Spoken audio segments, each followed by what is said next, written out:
而家又係微微煮食時間。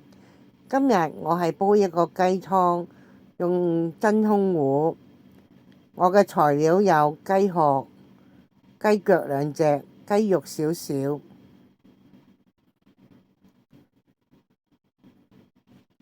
真空壺用熱水滾水暖咗佢。乾瑤柱有2粒。有薑片4片，蜜棗1個。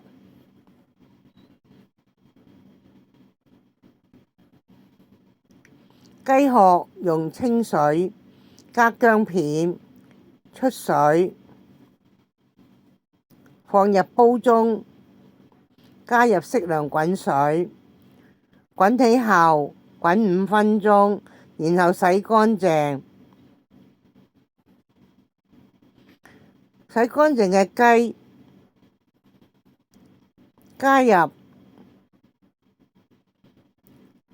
乾瑤柱、蜜棗，加入適量清水，煲滾後滾20分鐘。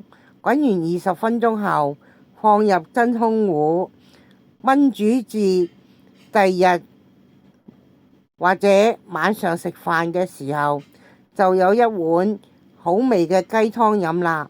雞腳好食，我係買1隻雞，雞殼愛嚟煲湯，雞髀愛嚟番茄薯仔煮雞髀，雞背紫羅雞背，雞肉起些肉愛嚟雞絲涼拌粉皮煎雞髀。